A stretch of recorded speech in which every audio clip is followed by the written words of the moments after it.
Assalamualaikum warahmatullahi wabarakatuh. Bismillahirrahmanirrahim.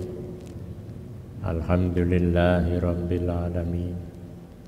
Wa bihi nasta'inu ala umuri dunya waddin. Wassalatu wassalamu ala asrafil anbiya wal mursalin. Habibina wa syafiina wa qurrati ayunina Muhammadin wa ala alihi wa ashabihi wa tabi'in wa tabi'it tabi'in wa tabi'ihim bi ihsanin ila yaumiddin, amma ba'd.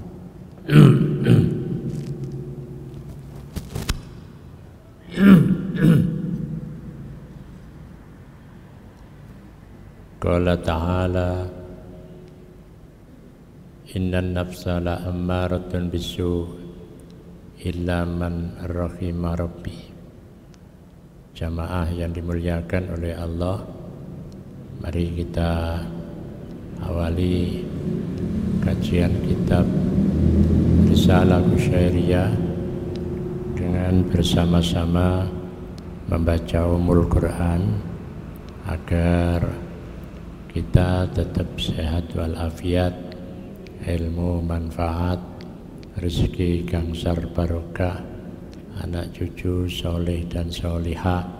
Besok apabila kita dipanggil oleh Allah, kita mendapatkan husnul khotimah. Ala hadhihi niyah wa ala kulli niyatin solihah. Al-Fatihah.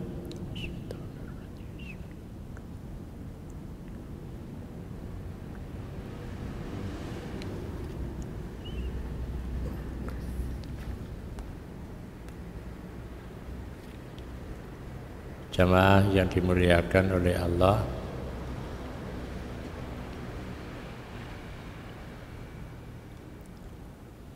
kemarin kita telah membicarakan nafsu pokok, kemudian dari nafsu pokok itu berkembang menjadi 4, yakni nafsul ammarah, nafsul mulhimah, nafsul lawamah, dan nafsul mutmainnah.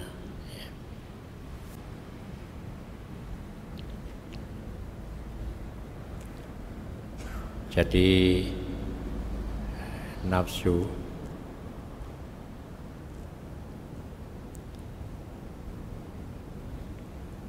ada 2. Ini saya ulang. Nafsu karena Nabi ditanya tentang perkara apa yang paling banyak memasukkan manusia ke dalam neraka. Dia menjawab al-ajwafani, 2 lubang. Nah, 2 lubang itu disebutkan wamal ajwafani ya Rasulullah, qala al-famu.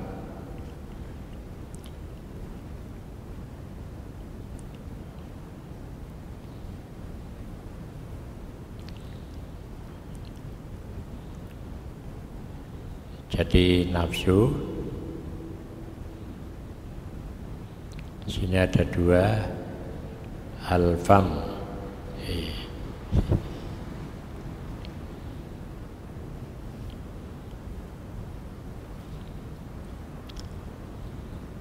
Jadi nafsu itu 2, al-fam, mulut. Kemudian al-farju, kemaluan. Jadi al-farju, kemaluan. Jadi al-famu itu nafsu untuk mempertahankan diri. Jadi orang itu mempertahankan diri dengan lesannya. Kemudian al-farju untuk jadi al-farju itu mempertahankan jenis. Nah, dari sini berkembang menjadi berkembang menjadi 4 amarah, kemudian mulhimah,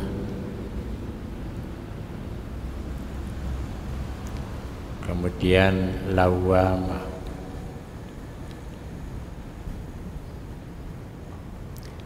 nah, kemudian yang terakhir mutmainnah.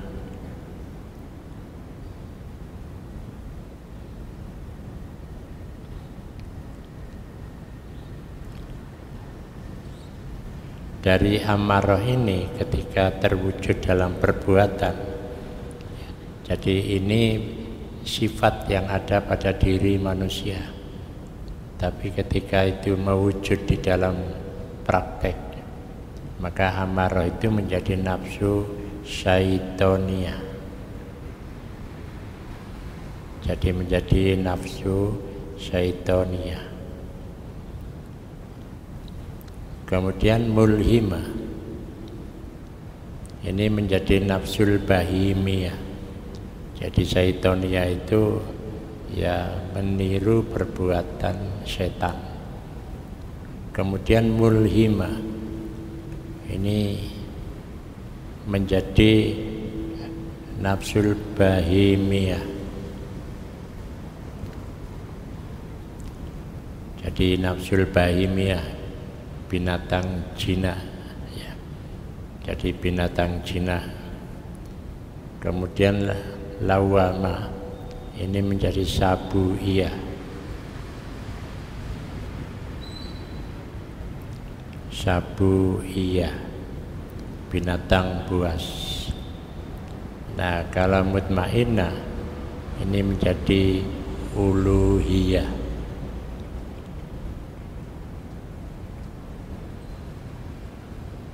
Ya, jadi dari mutmainnah ini ketika terwujud di dalam perbuatan itu menjadi uluhiyah. Jadi perilakunya adalah perilaku ketuhanan. Jadi perilaku ketuhanan itu ada pada diri manusia, yakni dia suka dengan perilaku yang bernilai ketuhanan. Tapi pada perkembangannya memang melalui proses dan nafsu syaitoniyah, bahimiyah dan sabuiyah. Makanya kalau nafsul uluhiyah, disinilah sebenarnya kajian tasawuf ya. Bagaimana perspektif ulama tasawuf tentang nafsu manusia. Kalau perintah di dalam judulnya adalah memotong ya. Jadi judul pembahasan ini adalah menentang nafsu ya. Jadi nafsu yang ditentang itu yang di sini ya. Kalau ini tidak, yang uluhiyah dituruti, dan inilah yang dikehendaki oleh para sufi ya. Jadi di sini dikehendaki oleh para sufi. Nah, para sufi di dalam mendefinisikan nafsu itu sangat banyak. Nah, itulah yang akan kita kaji. Kita buka halaman 208 ya.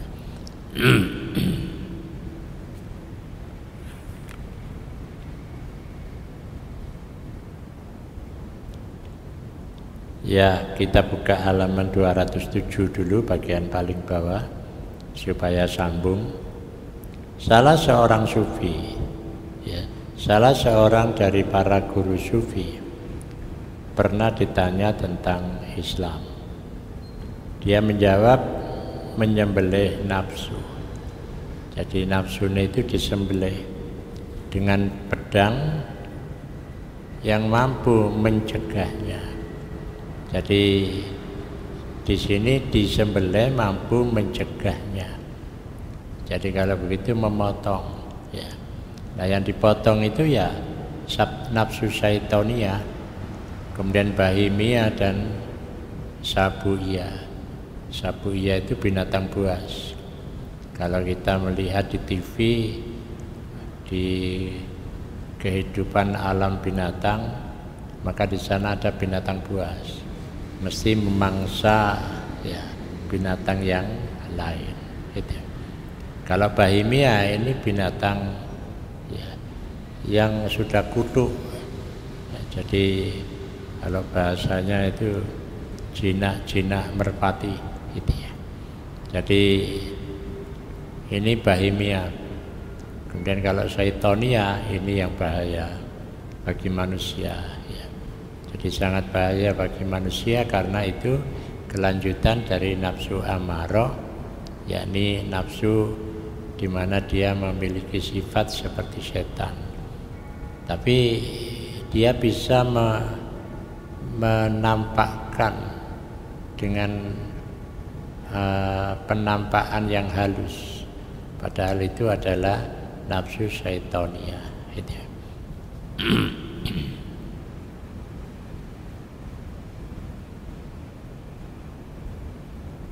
Nah,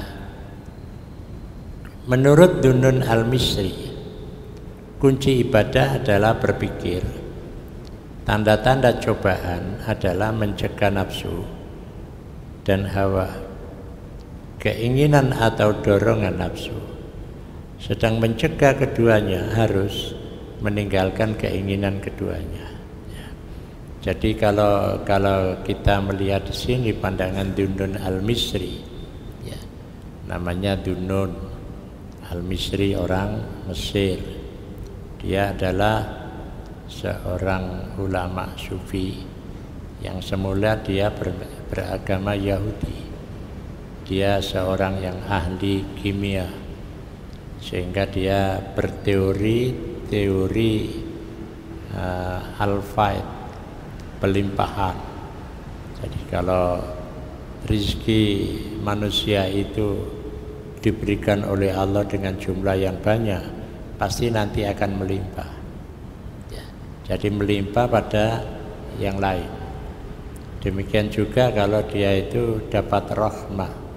Nah, rahmah itu kalau sudah dilimpahkan oleh Allah akan melimpah kepada yang lain. Ya, itu seperti gelas diisi air. Kalau penuh masih terisi terus, maka akan melimpah. Nah, melimpahnya ini kemungkinan bisa melimpah positif, bisa melimpah negatif.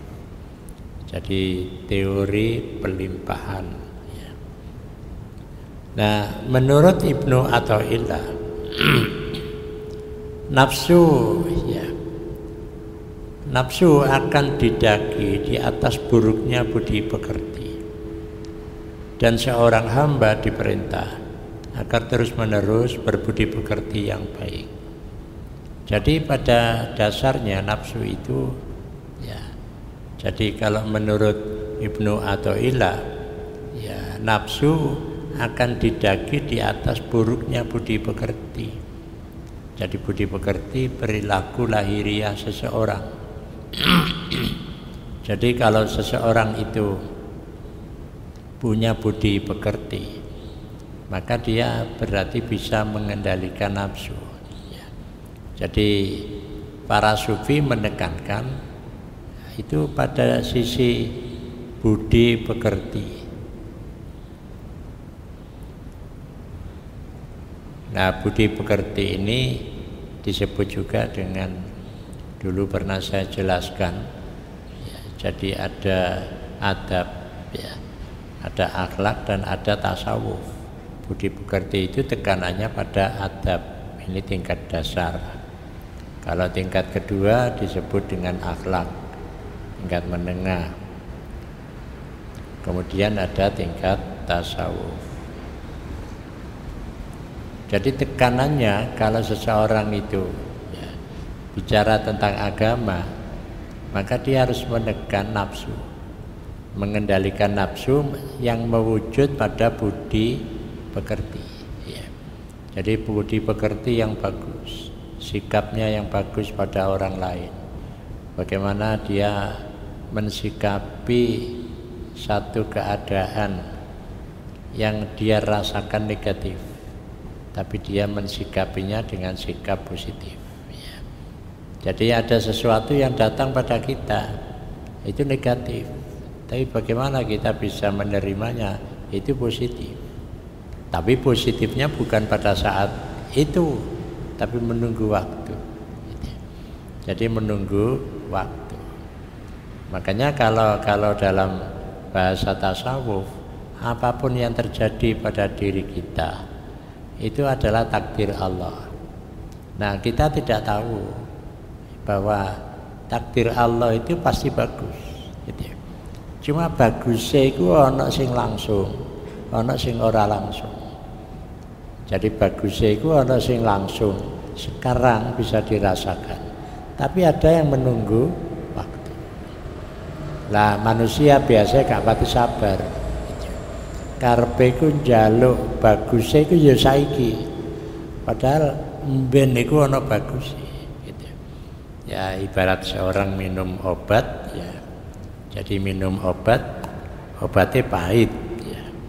Gak gelem apa lah pancene pahit. Padahal itu ada kebagusannya kapan nanti, besok atau lusa gitu. Nah disitulah maka ini sering saya sampaikan, kita membaca Allahumma malikal mulki tu'til mulka man tasha wa tanzi'ul mulka mimman tasha wa tu'izzu man tasha wa tudillu man tasha biyadikal khair innaka ala kulli syai'in qadir. Jadi kabeh iku karepe Gusti Allah. Tapi di sini ada kebaikannya yang kita tidak tahu. Nah, biasanya kita tahu kebaikan itu yang langsung. Bahwa di balik itu ada yang tidak langsung. Itu ada kebaikannya. Makanya kalau wong Jawa biasanya ya, dicurhati oleh orang lain. Ya, kita tunggu aja, itu ada hikmahnya. Ono bagusnya itu. Nah, cuma kita akan menerimanya sekarang. Gitu ya. Nah, disinilah maka kesadaran tentang hal itu terwujud dalam budi pekerti. Budi pekerti itu ya sikap, pikiran, rasa yang ditujukan kepada orang lain. Walaupun orang itu jelek, jangan disikapi dengan jelek. Walaupun orang itu tidak pernah ibadah, jangan disikapi dia itu orang kafir gitu. Ya kita sikapi sebagai seorang muslim. Siapa tahu dia sekarang gak ibadah, mben moro ibadah. Nah ini yang biasanya kita tidak membaca itu. Makanya kalau Nabi Muhammad menghadapi Sayyidina Umar, kan semula Sayyidina Umar itu kan orang yang kereng itu. Pokoknya kalau sing gak pantes langsung dipedang. Tetapi Nabi Muhammad berdoa, ya Allah, jadikanlah Islam ini besar karena kehadiran Umar. Akhirnya Umar mlebu Islam. Sehingga doa Rasulullah itu terkabul ketika Sayyidina Umar menjadi khalifah. Maka yang terjadi apa? Perluasan wilayah Islam itu terjadi pada saat itu. Nah, jadi kalau begitu kan tidak mesti orang yang jelek itu dia akan jelek terus. Tinggal koncone iki ndongakno. Ya Allah, jadikanlah dia menjadi orang yang baik demi Islam. Gitu. Cuma menungso iki nafsune sing biasa dominan, sehingga lek ana wong jelek wis direken jelek terus gitu ya. Makanya bagi seorang sufi ya dia itu melihat jelek itu tidak pada waktu itu ya. Jadi jelek maksud saya orang itu tidak akan melihat pada waktu itu, pasti nanti akan ada perubahannya. Karena apa? Di dalam tubuh manusia itu ya, jadi pada tubuh manusia ini ada hati. Nah disinilah yang disebut dengan hati nurani. Jadi hati nurani. Jadi sebenarnya kalau kita melihat seorang pencuri itu mengapa setelah mencuri mesti singitan? Berarti dia paham mencuri itu gak bagus. Mestinya mencuri itu bagus kan, mari mencuri bunga-bunga, aku mari nyolong gitu. Tapi tidak ada, mereka itu pergi ya. Jadi lah iso gak iso ketemu polisi gitu. Nah itu berarti dia punya hati nurani kebaikan. Nah, satu ketika dia akan mengembalikan semua itu dalam kehidupannya. Saya dulu pernah merugikan orang itu, merugikan orang ini, dibalik no kabeh gitu ya. Karena apa? Ada hati nurani. Makanya kalau dalam pandangan sufi tidak memandang orang itu yang jelek, itu mesti jelek. Mesti ana apike, lha kok apike iku sing rada suwe gitu ya. Jadi penekanan Ibnu Athaillah ya. Jadi penekanan Ibnu Athaillah itu pada budi pekerti. Nah, di sini budi pekerti itu lahiriah. Bagaimana caranya secara zahir kelihatan bagus itu. Jadi kelihatan bagus ya. Soal itu pertama kamuflase, tapi perkembangannya itu justru merubah perilaku itu. Oleh karena itu nafsu akan berjalan di medan penentangan kebaikan karena kelobaannya. Jadi nafsu itu mesti menentang kebaikan ya. Jadi yang menentang kebaikan itu yang di sini. Jadi yang Syaitonia, Bahimia dan Sabuia. Tapi sebenarnya di nafsu manusia itu ada uluhiyah. Jadi ada uluhiyah. Nah, uluhiyah ini sebenarnya ada di sini. Di hati nurani ya. Jadi di hati nurani. Oleh karena itu di sini disebutkan oleh karena itu nafsu akan berjalan di medan penentangan kebaikan. Jadi nafsu yang 3 macam itu mesti menentang dengan kebaikan. Jadi lek ana wong awake nglakoni kebagusan, nafsu iki gak gelem. Akhirnya terjadilah perang.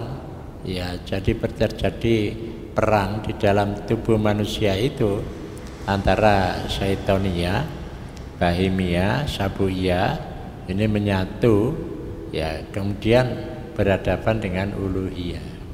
Nah, uluhiyah disinilah yang dominan ketika bisa mengendalikan yang 3 itu ya. Jadi bisa mendominasi walaupun itu 3 dikalahkan dengan 1. Tapi kapan itu hati nurani ini muncul? Itu standarnya nek Kanjeng Nabi ya umur 40 gitu. 40 itu sudah harus mulai gitu ya. Tapi kalau sebelumnya itu 3 itu kok dominan. Tapi kalau sudah di atas 40, nah dia sudah harus, bukan otomatis, tidak, sudah harus ya, sudah harus. Bagaimana nafsul mutmainnah itu mulai jadi tergiring menuju kepada ya puncak yang dominan itu. Nah, biasanya hati-hati lek wis umur 40 ya. Bisa mengarah ke kebaikan atau tetap ndelurung gitu ya. Jadi tetap ndelurung berarti dia kemungkinannya umur 40 itu ya. Jadi umur 40 itu dia sudah mulai baik. Tapi ada yang proses dia mulai baik, ada yang pada saat itu sudah baik. Tapi ada yang mulai baik. Berarti kalau gitu jadi baik butuh waktu.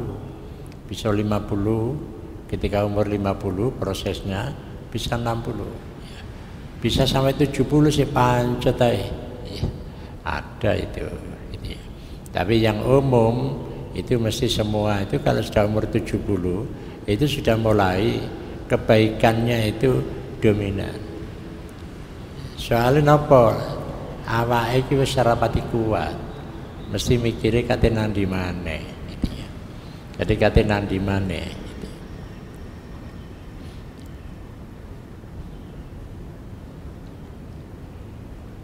Barang siapa melepas tali kekangnya maka dia sebagai temannya dalam membuat kerusakan. Sedangkan menurut Junaid, jadi kalau begitu, kalau dia pada umur 40 itu, ya, dia melepas tali kekangnya, maka kejelekannya itu akan dominan. Nah, cuma manusia itu, kejelekan pada diri manusia ada kalanya kejelekan itu dibungkus dengan kebaikan. Ya, karena manusia itu sudah terlanjur pinter, lebih umur sakmono. Akhirnya kebaikan itu hanya bungkusnya saja, tapi di dalamnya itu kejelekan. Ya, jadi umpama njabane ijo iku jerone abang, jadi semongko. Ya. Nah, jadi di situ, Pak. Ya. Nah, disinilah kita harus hati-hati. Ya. Kita harus hati-hati. Nah, apalagi pada saat itu ada kesempatan. Wah, ini akan melepas kekangnya, maka dia akan menjadi rusak. Nah, ini gak peduli santri, gak peduli sopo, ya, dia akan melakukan itu. Makanya kan santri itu ya mestinya harus bagus, tapi nyatanya santri jadinya tidak bagus. Itu ada harapannya kan dia punya dasar untuk selalu bagus, tapi dia kok tidak bagus. Kenapa? Ya karena tali kekangnya itu dikendorno. Ya. Jadi tali kekangnya itu dikendorno. Nah, sedangkan menurut Junaid, nafsu amarah selalu memerintah perbuatan jahat, mendorong pada perbuatan merusak yang dipancing oleh musuh-musuh, mengikuti keinginan nafsu dan penghiasan diri dengan sifat-sifat buruk. Ya. Nah, jadi kalau menurut Junaid al-Baghdadi, ya, jadi begini, kalau itu bisa kita gambarkan. Jadi pada manusia, ya, jadi gambarannya menungso. Ya.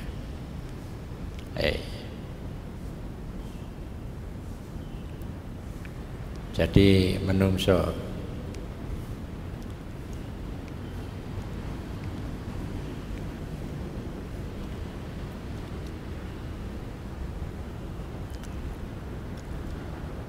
Jadi manusia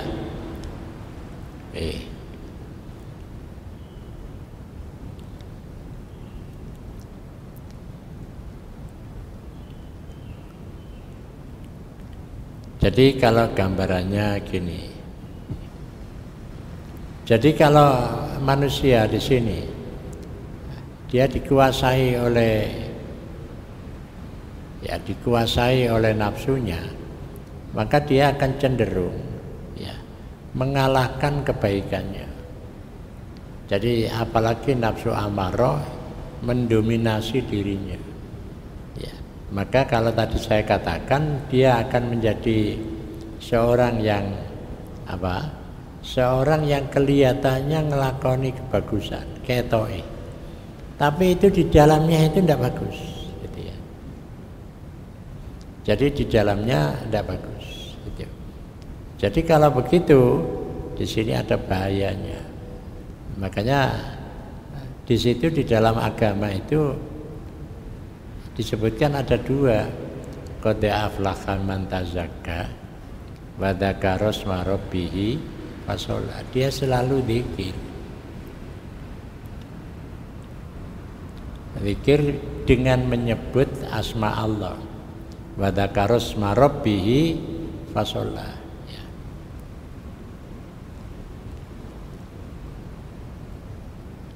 Jadi kemudian di sini dia sholat. Nah, siapa yang bisa menjaga dirinya? Ya zikir dan sholat itu. Jadi itu yang menjaga dirinya. Makanya qad aflaha man tazakka wa dzakara asma rabbih fasholla. Jadi kalau di sini terjadi pertentangan pada diri manusia, maka dia harus segera ambil posisi kudu akeh zikir dengan menyebut asma Allah. Nah, menyebut asma Allah ini ya dipilih kepentingannya apa? Ya, menyebut asma Allah ini ya butuh Ar-Rahman, Ar-Rahim. Ya. Makanya kalau kita membaca suratul Fatihah itu jangan kita sambung menyambung. Bismillahirrahmanirrahim. Alhamdulillahirabbil alamin. Jangan satu ayat. Karena pada saat itu ada jawaban dari Allah. Jadi ada jawaban. Bismillahirrahmanirrahim dalam hadis qudsi itu. Ya disebutkan baca kemudian Allah memberikan jawaban. Wahai hambaku, aku akan beri kepadamu sifat Ar-Rahman dan sifat Ar-Rahim. Sifat rahmah itu ya, kasih sayang. Rahmah di Indonesia menjadi ramah itu ya. Jadi menjadi ramah, rahmah itu menjadi ramah gitu ya. Nah, menjadi sifat seperti itu.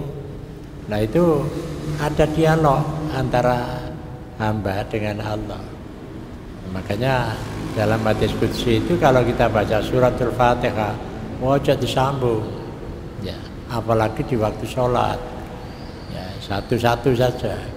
Karena nanti di situ ketika kita membaca satu baru dijawab oleh Allah. Satu lagi dijawab oleh Allah. Nah, jadi di antaranya ialah nama Allah Rahman dan Rahim. Ya. Jadi ini nama Allah, sifat Allah di sini, nama dan juga sifat akan ada pada diri manusia yang berzikir. Ya. Jadi pada manusia yang berzikir. Gitu. Dan itu untuk menghalangi kekuatan nafsu, ya, dominasi nafsu, amarah. Nah, kalau dia banyak berzikir dan sholat, maka dominasi nafsul amarah akan kalah. Yang kuat adalah nafsul mutmainnah. Abu Hafiz mengatakan siapa yang tidak mempedulikan nafsunya sepanjang masa, tidak mencegahnya dalam segala hal dan tidak menariknya dari segala hal yang dibenci, maka dia adalah orang yang tertipu. Ya. Barang siapa yang menganggap baik, maka dia akan dirusak. Sudah tertipu dan tipuan itu dianggap baik. Ya, kalau sudah dianggap baik ini sangat bahaya. Makanya di tubuh manusia itu selalu ada pergulatan. Jadi ada pergumulan antara amarah, lawamah, ya, mulhimah dan mutmainnah. Ini terus ada pergulatan, tidak akan selesai. Nah, makanya ketika dia sudah tua, ini biasanya mutmainnahnya itu menang. Tapi lasinom mutmainnah kalah. Ya. Lasinom mutmainnah kalah. Gitu. Maka dengan begitu untuk penguatan adalah zikir dan sholat. Gitu.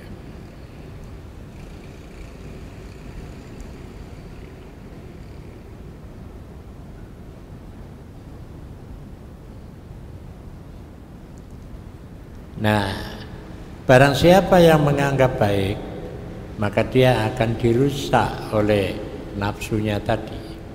Ya. Bagaimana mungkin orang yang mempunyai akal sehat rela terhadap nafsunya?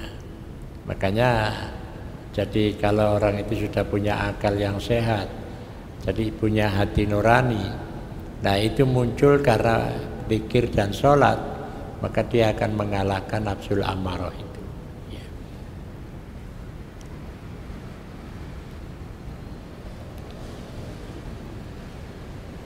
Oleh karena itu di sini disebutkan Karim bin Karim bin Karim bin Karim, Yusuf bin Yakub bin Ibrahim Al-Khalil mengomentarinya dan dengan mengutip ayat Al-Quran, wa ma ubarri'u nafsi innan nafsa la ammaratun bisu, ya.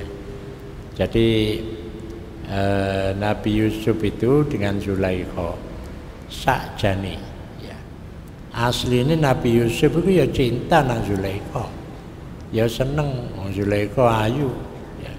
Mereka ayu gak kira dijupuk jadi bojone raja.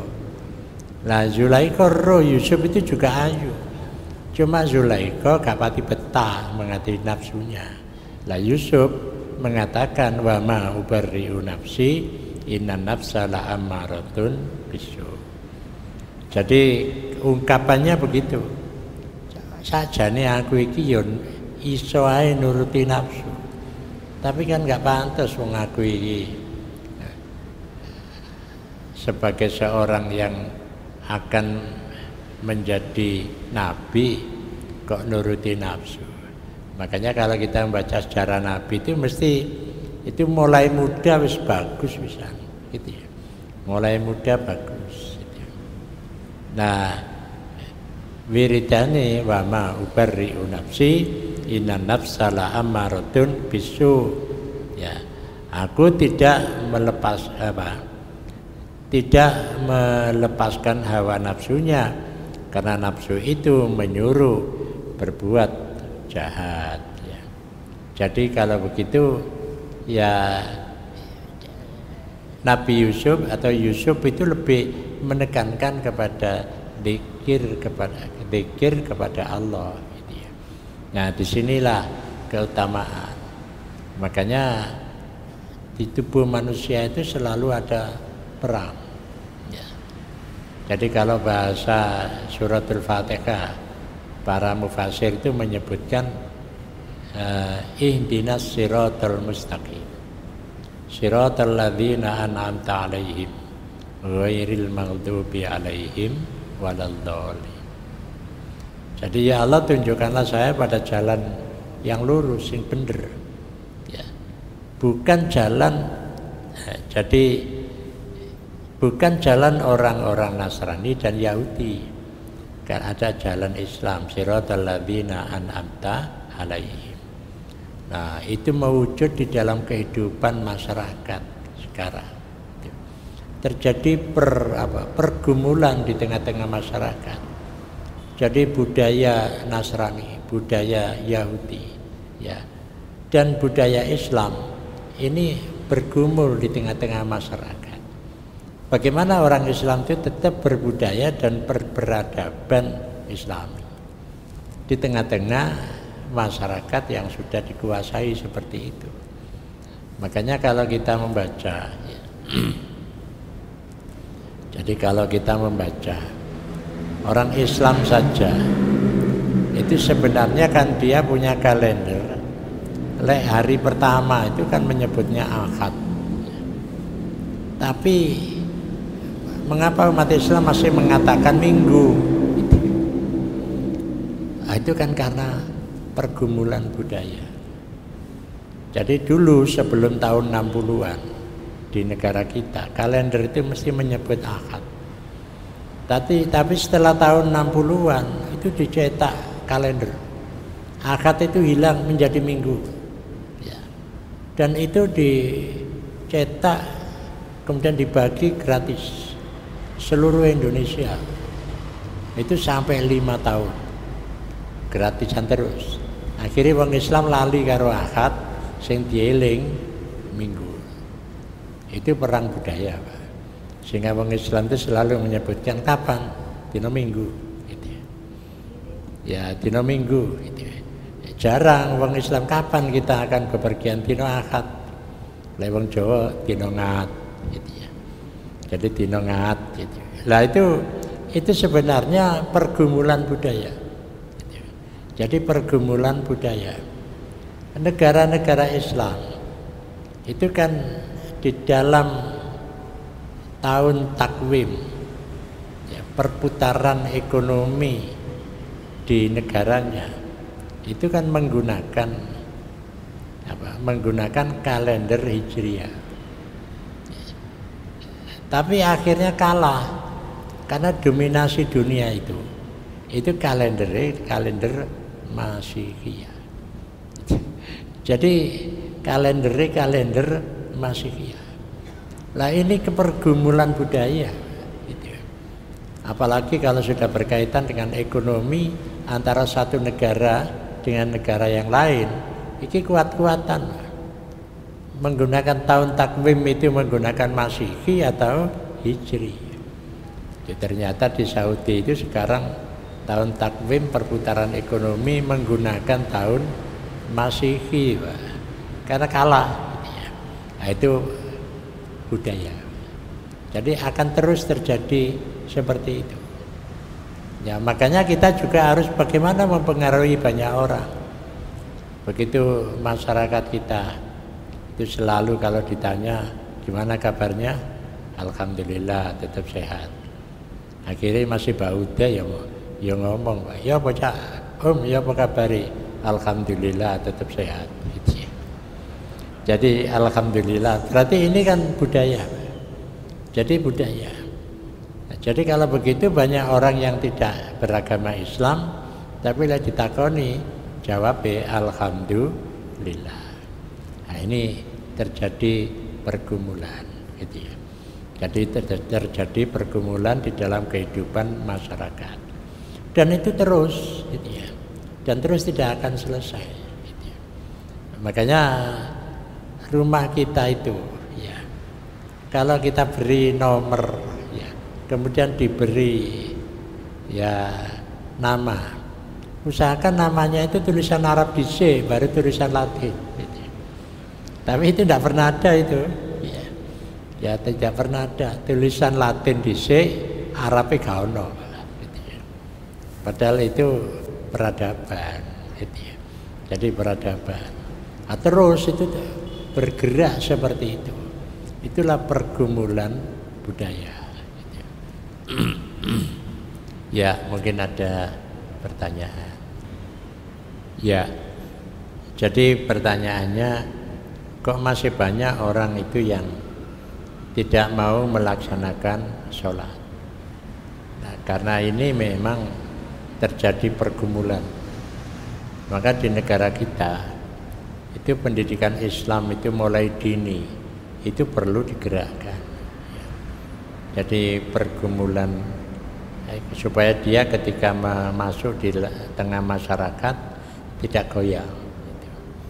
Makanya ketika ya saya enggak khutbah itu duduk di belakang gitu ya. Ketika Jumatan itu saya lihat ya anak muda-muda itu yang banyak ya. Jadi anak muda-muda sembahyang Jumat celononi levis ya, kaosan lumayan lah ya. Ya, jadi daripada tidak gitu ya, daripada tidak itu saya perhatikan itu. Oh ini alhamdulillah yang muda-muda.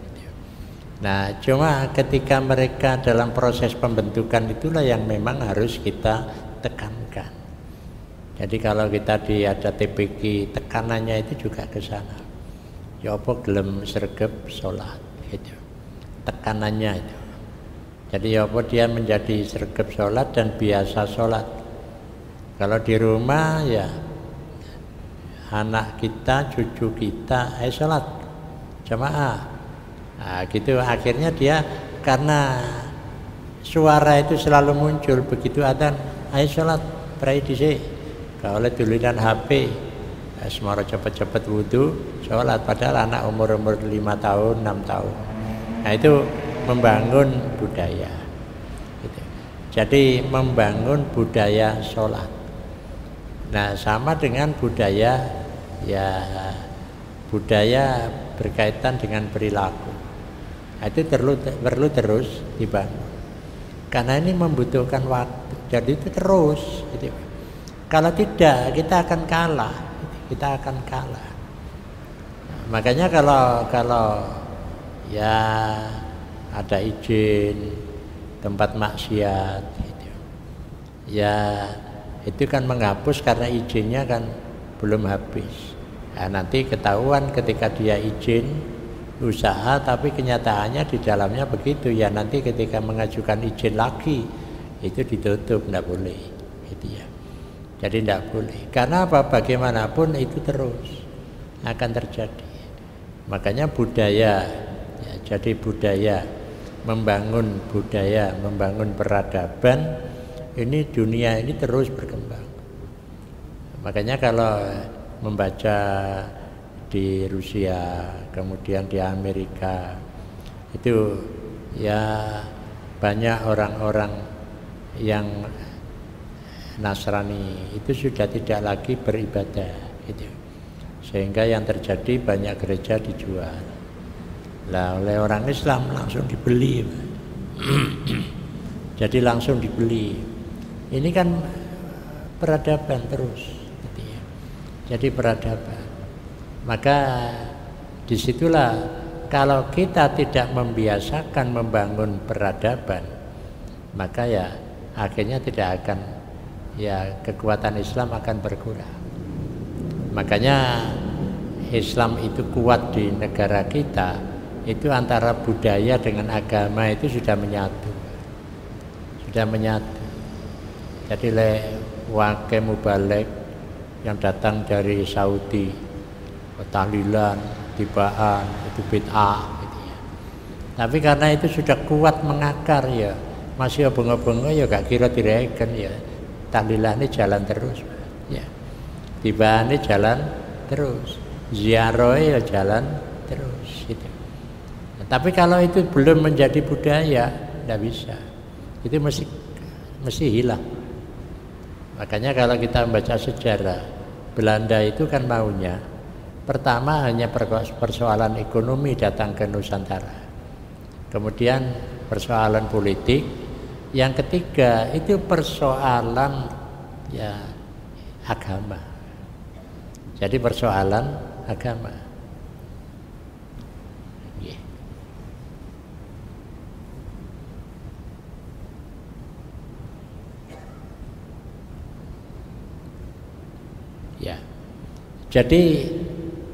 Jadi kalau kita sudah menjadi sebuah budaya dan itu baik, maka akan menjadilah kaidah. Ya, jadi menjadilah kaidah al-ada muhakamah. Jadi tradisi itu menjadi sebuah hukum. Gitu. Jadi menjadi sebuah hukum yang tidak bisa dikalahkan. Tapi kalau tidak akan hancur, gitu ya. Akan hancur. Gitu.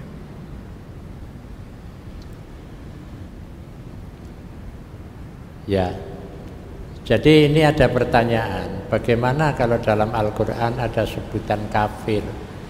Ya, kemudian ada yang mengusulkan disebut dengan non-Muslim. Ya, makanya itu harus kita jelaskan bagaimana pandangan tasawuf ya. Jadi bagaimana pandangan tasawuf. Jadi kafir dalam Al-Quran itu kan orang yang, makanya kafir itu kan macam-macam. Ada kafir yang memang dia menentang Islam, tapi ada kafir yang tidak menentang, malah minta dilindungi gitu ya. Ya itu sama dalam kitab-kitab suci yang lain itu, kalau menganggap orang di luar kitab agamanya itu ya mesti dengan bahasa yang sama, cuma sebutannya gak kafir, cuma kafir itu lebih populer. Nah, bagaimana diganti dengan istilah non muslim? Ya itu kan saking wedine terjadi pertentangan ya. Wong Islam dhewe nang wong Islam ilokno kafir gitu ya. Wong Islam itu nang wong Islam liya sing gak cocok itu kafir. Apa maneh gak melok kelompoke. Jadi dalam Islam itu ada kelompok, ya. Dia itu kalau melihat orang di luarnya itu kafir. Lah engko lek wong sing di luar ini sembahyang di masjid iki dianggap najis, Pak. Makanya masjid moro dandan dipel ae digrojok, ya. Karena menganggap orang lain ini kafir. Karena kafir itu gandengannya kan seperti itu, gitu ya. Oleh karena itu kalau kita membaca kitab ya, kitabnya Al-Ghazali dalam Ihya Ulumuddin Di sana Al-Ghazali itu tidak serta-merta menyebutkan orang itu kafir. Jadi wong itu beriman, cuma imannya itu ada kalanya imannya itu maksimal gitu ya. Ada imannya itu rendah. Jadi begitu saja. Oh, itu iman itu turun sempurna gitu. Ya itu kan karena dakwah itu kalau orang itu disebut imannya kurang apa maneh kane ngamalno sing gak cocok karo hadis itu ya. Menurut dia itu kafir. Nah, itu kan ya gak enak itu. Ya. Makanya dalam kitab tasawuf itu. Jadi kalau orang Yahudi ya disebut orang Yahudi, orang Nasrani ya disebut orang Nasrani, gitu. Jadi tidak kemudian mereka disebut sebagai orang Islam, tapi di dalam Islam sendiri pembagian itu berdasarkan kenyataan. Jadi ada tingkatan. Masjid itu juga ada tingkatan. Ada masjid yang ya gerakannya itu luar biasa, tapi ada masjid itu yang ya pokoknya 3 jamaah ya, kemudian jamaah akeh ya wis, ada yang begitu. Saya kira itu, wallahu a'lam bishawab. Assalamualaikum warahmatullahi wabarakatuh.